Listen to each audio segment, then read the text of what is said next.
Read books, borrow them from your library or buy them from indie bookstores. Edge of my seat. Like, is that a threat? I'm just gonna do these vlogs.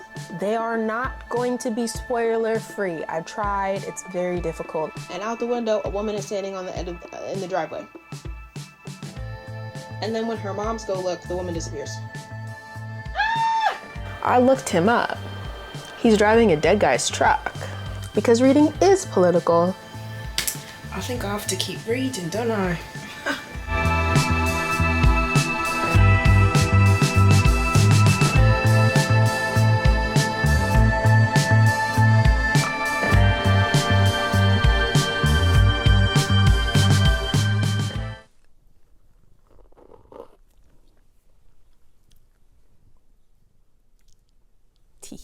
Hey, hi, hello, welcome to the show. My name is Gislaine and this is Persephone.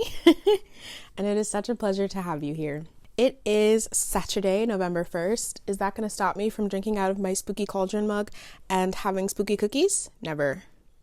Never. I'm having pumpkin spice tea from Bigelow and it's quite delicious, and I frothed some milk so it really looked like a potion, and I'm having the time of my life. I'm coming to you now as a friend. Persephone is also coming to you as a friend. She's just out of frame purring because I am somehow still like 9 books behind in my reading goal. Hello? I have read like 3 books in the last month and the number is always 9.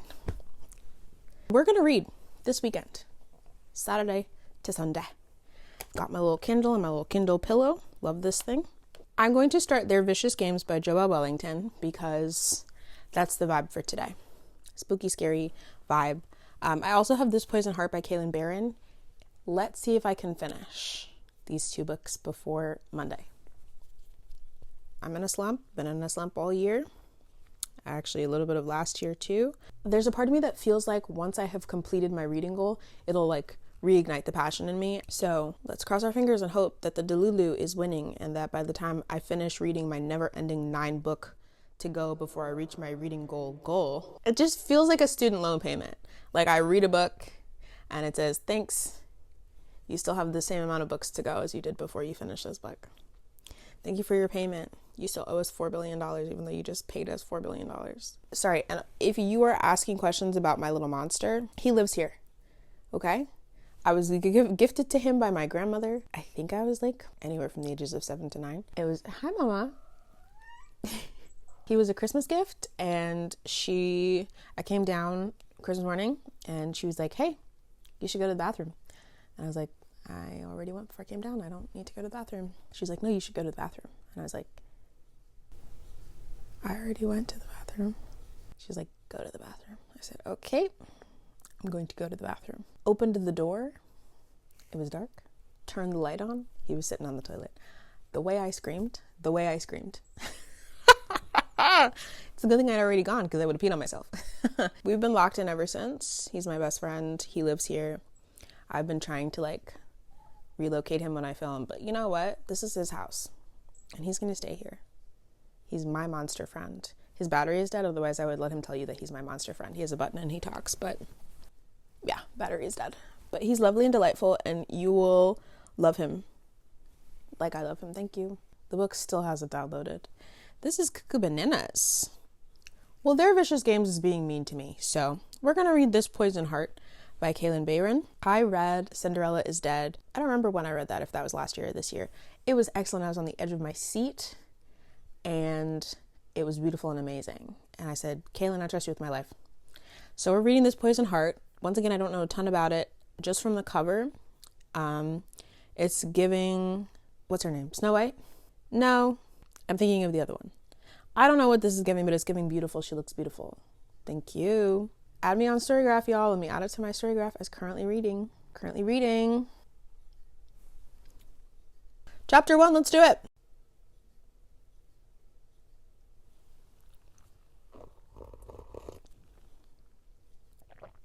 Yeah.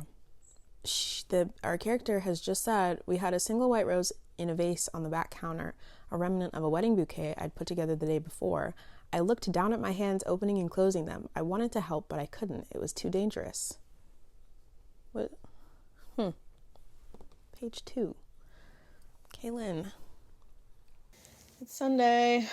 I did read yesterday, okay? I was like reading, and then I stopped because I needed to do some swatches for a couple of nail brands that I have been swatching for, and I just started swatching for one of them. I cannot show you anything because the polishes are not yet released, but if you follow my Instagram at the Gislaine Show, eventually you'll see them.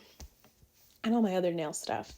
But I was reading while I was painting, and then I could not fall asleep for the life of me, and so somewhere in the like midnight to 3 a.m. range, I was just reading. So I got to page 115, which is like about chapter 9 of This Poison Heart, and once again, Kaylin has me on the edge of my seat. I was kind of scared. I was actually scared during Cinderella is Dead too. There's just like an ominous tone to some of these passages, which is the point. It's supposed to be ominous, threatening, a little scary. Because and the character's name is Briseis.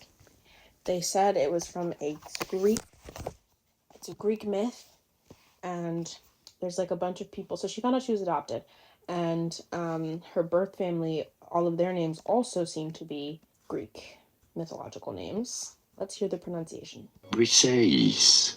Briseis. I think it's a very pretty name. So she has learned she knew she was adopted, but she has learned that her birth family have willed her an estate.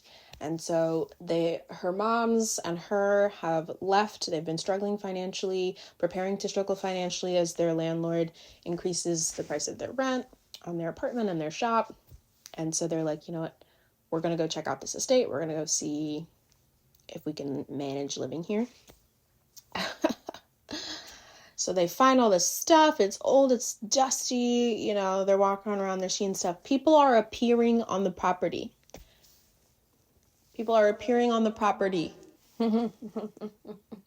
She's looking out the window after, so her aunt who willed her the house has like left her a bunch of clues to figure it, like the mystery of the house and the mystery of herself.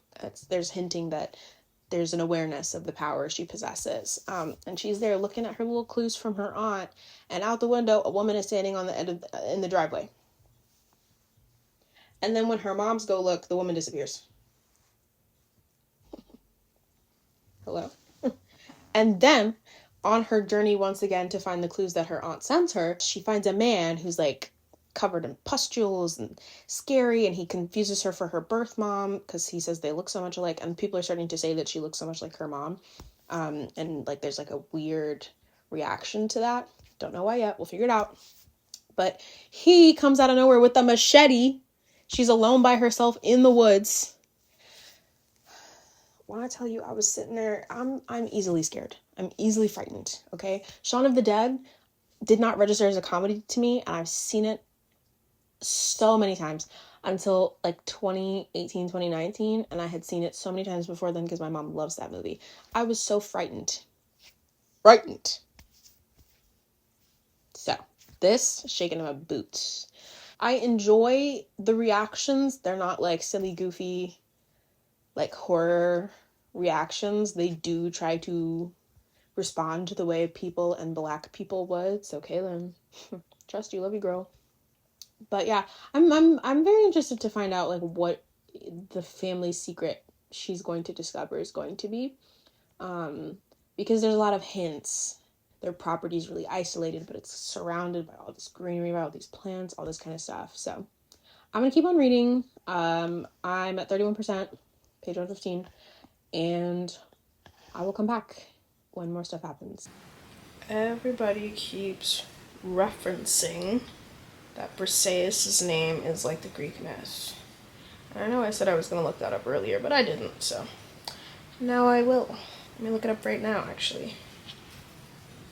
Briseis is a character in Homer's Iliad. She is the daughter of Briseis, a Trojan priest, and is known for her beauty.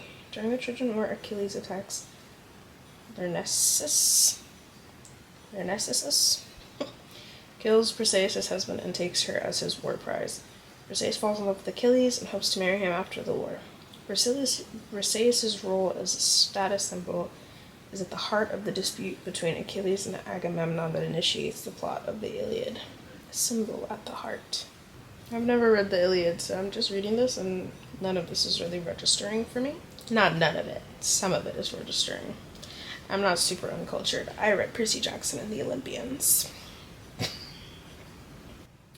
Interesting. So what I'm taking from this is that she's going to be in the heart of a conflict, which is actually very clear. Like her personal internal conflict, the confusion and push and pull of, do I lean into the powers that I don't quite understand, or do I lean away from them out of fear and fear of the unknown? I'm on page 140, 38%. 38? Oh my goodness. She's gonna scare me some more. Ah!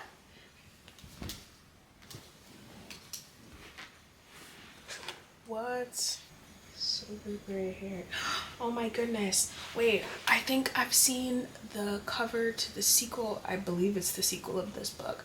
And I think this is the character that's on the cover with Bree on the sequel. Silver gray hair. Tight coils. Yeah, she had like a little ponytail. It looked very cute. Oh my goodness. Why? What is she? What's going on? Interesting. My Pomodoro timer just went off, but I think I have to keep reading, don't I? Come on, Briseis. Of course, this beautiful girl showed up right when I was my most busted. She said, Carter, he and I can just be friends. Marie. The thing about small towns, I don't know if I'm yelling because of my headphones. The thing about, can you see me? I don't feel like taking my mic out and putting it on. I haven't felt like that for a while. It's too much work. So I hope you can hear me. The thing about small towns in books is that, or like when the small town owns your family and you move into the small town, it's like everyone's like, oh, they keep all these secrets, they know all this stuff about your family, and they don't want to tell you. Like, so Marie is talking to Briseis and she's like, oh, I heard a new family moved into the house and I wanted to see, but you guys aren't really new, are you? Like, is that a threat? What are you talking about? And so many people do it, and they look tight-lipped and they look away, or they look like they want to say something. They don't say something. Say it with your chest. What do you know? My gosh, don't be rude. Open your mouth, gossip like you're supposed to. Anyway, rant over. I'm on page 159. My goal, because it's 7:15 and I'm trying to go to bed so that I can wake up early and like move my body around more in the morning. So my goal is to get to 50% before it's time for me to go to bed in like an hour and a half. So let's see if I can do it.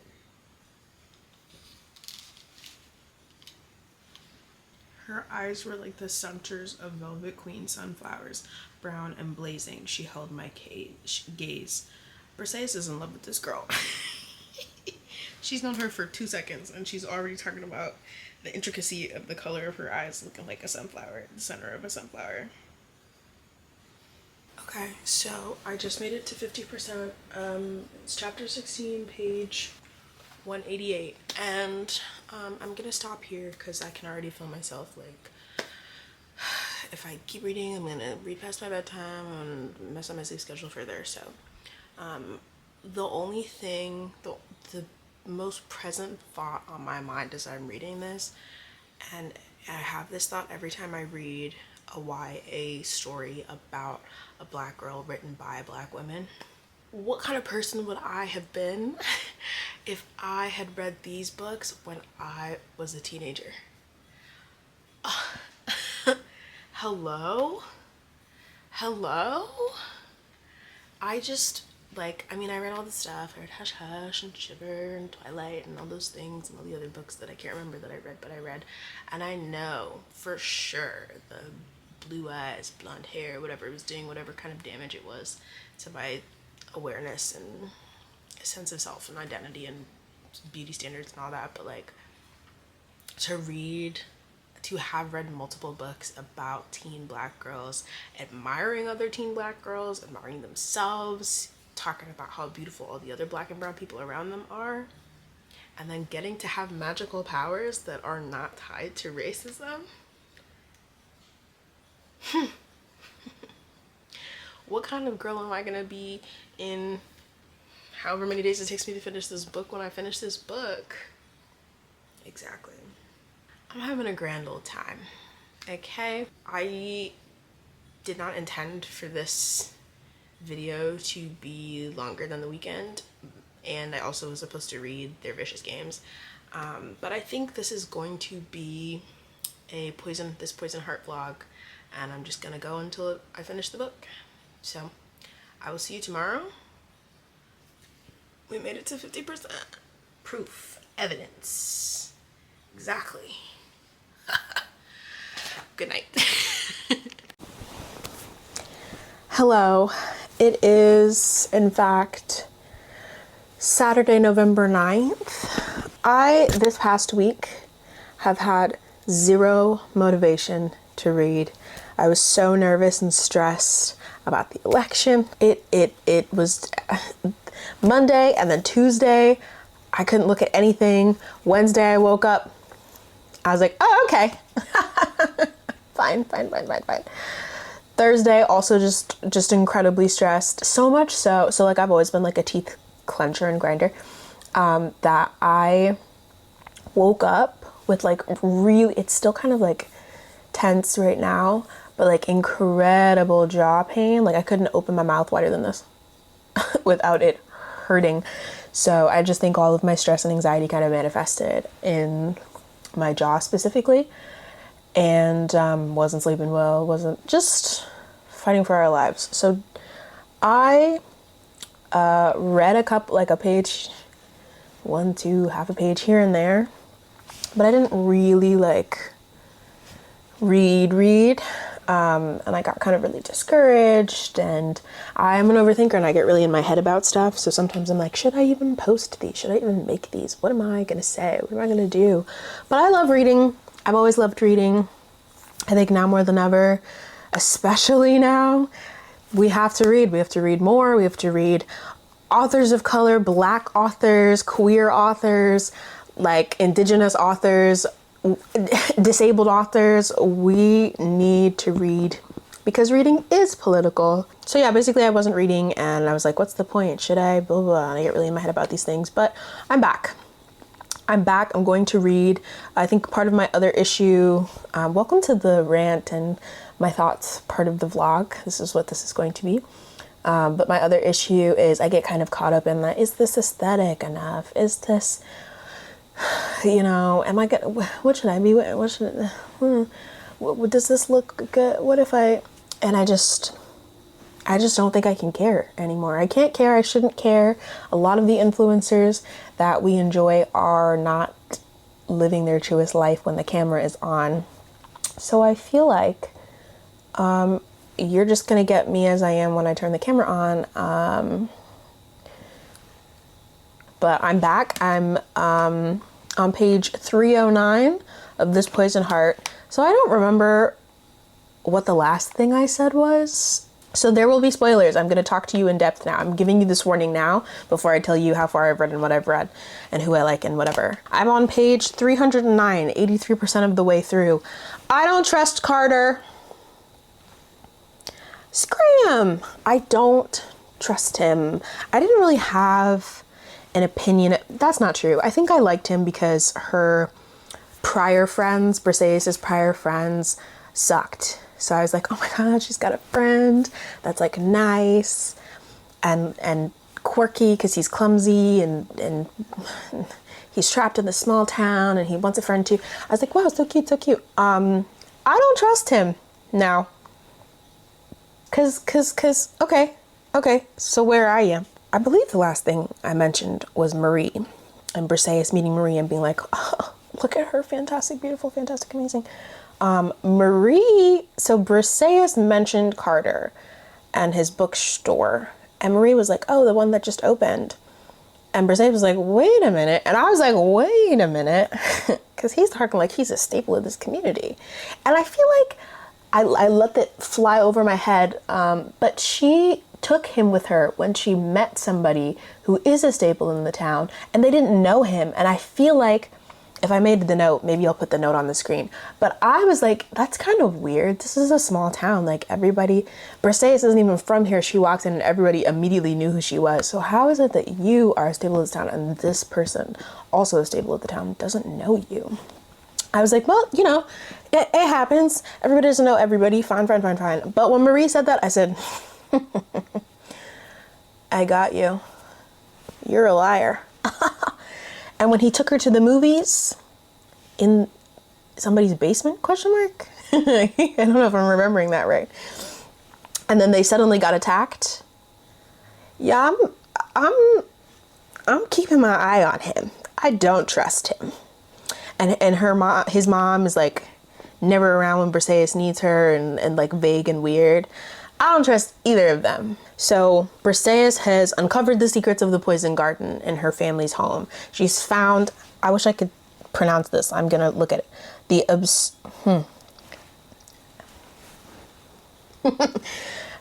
absurdus heart. Absurdus. Let's Google. Let's just Google that real quick. Because I've just been saying anything. Abyssinium.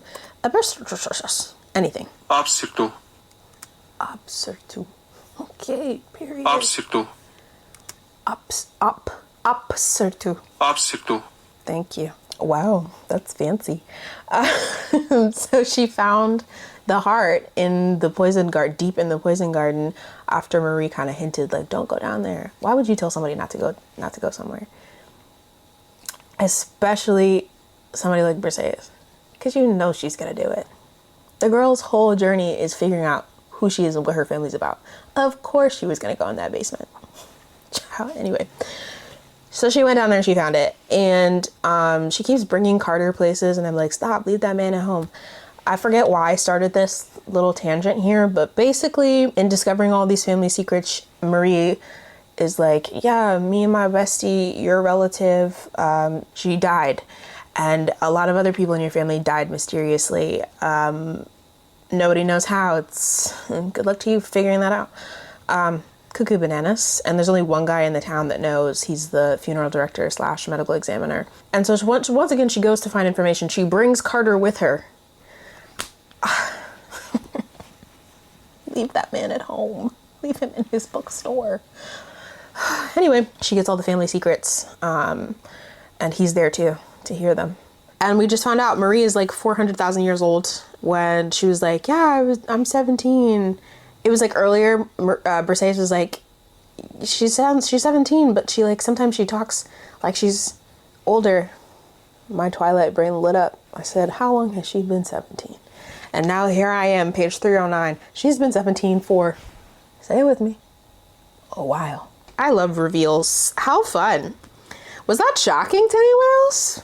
Not to me, because once again, my Twilight brain was on. What a terrible, like, catch-up little segment here. It's just really interesting. When I'm reading, I'm always like, wow. I want to keep going, but I can't because it's late.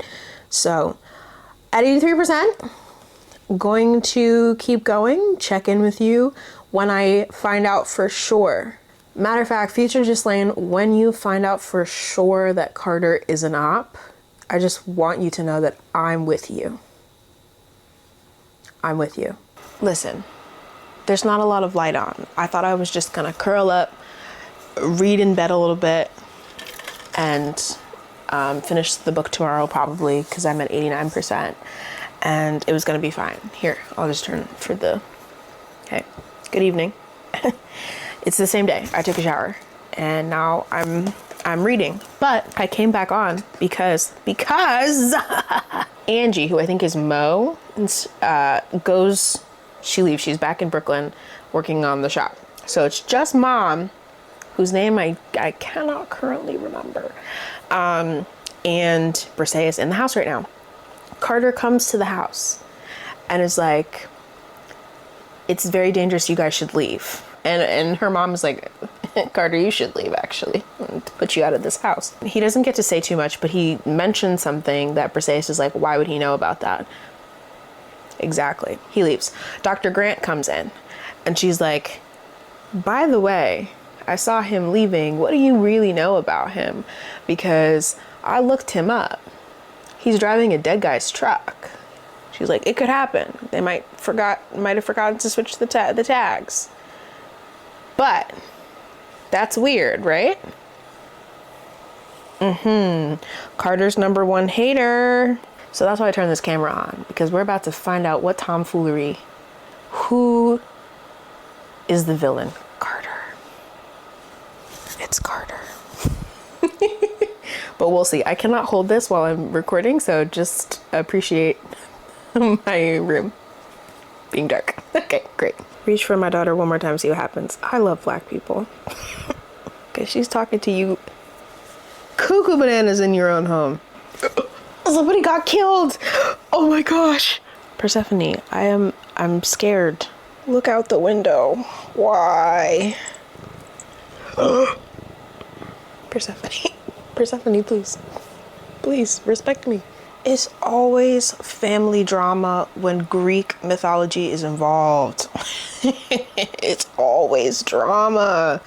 But he'd also warned me that I wasn't safe. Girl, if you don't stand up, I wanted to believe that there was some part of him that was on my side. If you don't stand up past Gislaine of literally an hour and a half ago, I'm with you. Oh, Celine tried to keep me from the... What? Whoa, what do you mean? Yeah. Oh my... Hey, now. I can't even read past the sentence I just read. Who is this? Exactly.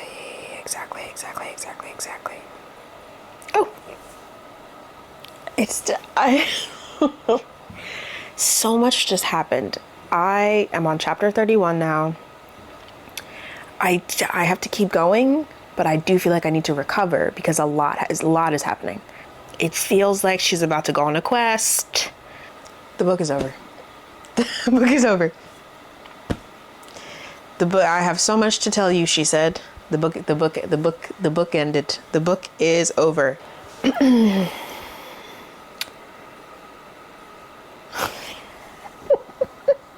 The last, I don't even know how many chapters that was. I was just, let's say 5-6 chapters.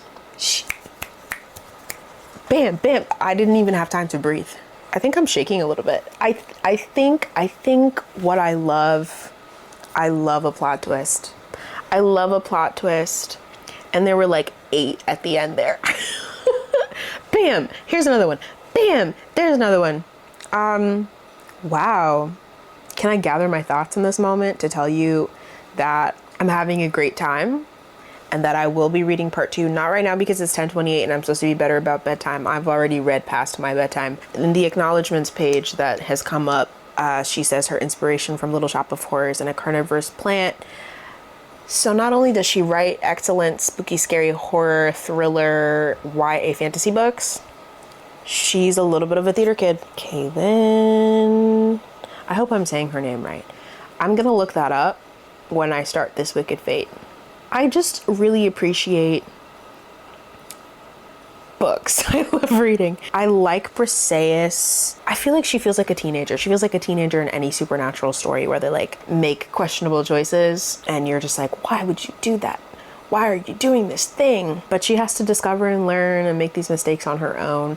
She's a very empathetic person and she cares about the people around her clearly, because why else would she be in the 11th hour asking Carter, why? I don't believe it. You would never do this. You don't know that man, girl. You do not know that man. Clearly. I also love Greek mythology stories. Hello? Leah Beth? Exactly.